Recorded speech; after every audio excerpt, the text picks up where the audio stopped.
안녕하세요, 청취자 여러분. 혹시 회사 회식 끝나고 집에 가다가요, 무슨 사고라도 나면, 이거 혹시 회사 책임인가? 이런 생각 해보신 적 있으신가요? 네, 그런 경우 종종 있죠. 궁금해하시는 분들 많을 거예요. 그렇죠. 그래서 오늘은 바로 이 문제, 그러니까 공식적인 회식 후에 집으로 돌아가는 길에 생긴 사고가 과연 산업재해, 산재로 인정될 수 있는지, 그 기준은 뭔지, 여러 판례 자료를 보면서 저희가 좀 명확하게 알아보려고 합니다. 네, 이게 법률 용어가 좀 나오다 보니까 어렵게 느껴지실 수도 있는데 오늘 최대한 쉽게 한번 풀어보겠습니다. 좋습니다. 자, 그럼 한번 제대로 파헤쳐 볼까요? 사실 뭐 예전에는 회식 끝나고 술 마시고 사고 나면 그건 그냥 개인적인 문제다 이렇게 봤잖아요. 그래서 산재 인정받기가 쉽지 않았죠. 네, 맞아요. 과거에는 그랬습니다. 음주 자체가 개인의 선택이나 과실로 이어졌다고 보는 시각이 강했죠. 근데 요즘 법원 판결을 보면 이게 좀 달라지는 분위기 같아요.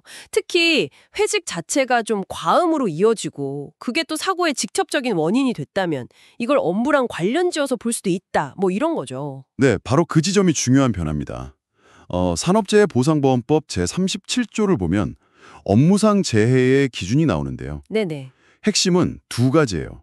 하나는 업무랑 재해 사이에 상당 인과관계, 그러니까 관련성이 있느냐. 또 하나는 그 사고가 사업주의 지배관리 아래에서 일어난 거냐, 이겁니다.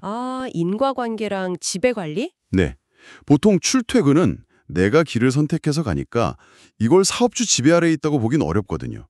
물론 예외는 있지만요. 그렇죠. 근데 회식 후 귀가는 조금 다를 수 있다는 거죠. 여기서 이제 사업주의 지배 관리라는 개념이 중요해지는 겁니다. 잠깐만요. 회식 끝나고 이미 회사 밖으로 나왔는데도 그게 사업주의 지배관리 아래에 있을 수 있다는 건가요? 그게 좀 와닿지가 않는데요. 네. 그게 이제 사람들이 많이 헷갈려하는 부분인데요. 법원이나 근로복지공단에서는 그래서 몇 가지를 좀 꼼꼼하게 따져봐요. 어떤 걸 따져보나요? 일단 첫째는 이게 진짜 공식적인 회식이었느냐 하는 거예요. 뭐 부서 잔체 회식이라든지 회사 차원에서 마련된 자리였는지 아니면 그냥 몇몇이서 좋아서 따로 마신 건지 이걸 구분하는 거죠. 회식의 성격? 네, 공식적인 거였는지? 네. 그리고 둘째는 사고의 주된 원인이 그 회식에서의 과음 때문이냐는 거죠. 그냥 술 마셨다는 사실 자체가 아니라 그 과음이 그 공식적인 회식 자리의 분위기나 뭐 그런 거랑 직접적인 관련이 있는지. 예를 들면 뭐 분위기상 어쩔 수 없이 좀 많이 마시게 됐다거는 그런 상황 말씀이시군요. 그렇죠.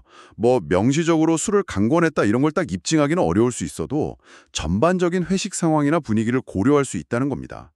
그리고 셋째는 귀가의 경로의 합리성이에요. 경로의 합리성. 네. 회식 끝나고 바로 집으로 가던 통상적인 경로였는지 아니면 뭐 개인적인 용무로 다른 데를 들렀다가 사고가 난 건지 이런 걸 보는 거죠. 아하. 그러니까 그 세 가지네요. 회식이 공식적이었나?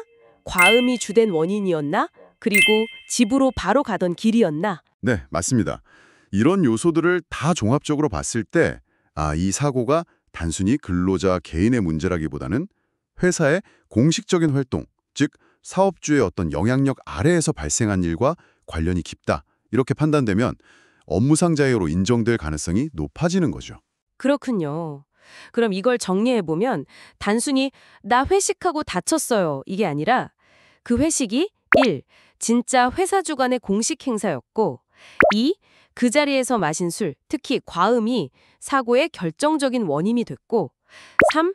그리고 합리적인 귀가 경로상에서 사고가 났는지 이런 걸 다 따져봐서 업무 관련성, 그러니까 사업주 책임 범위를 판단한다는 거네요. 네, 정확히 이해하셨습니다.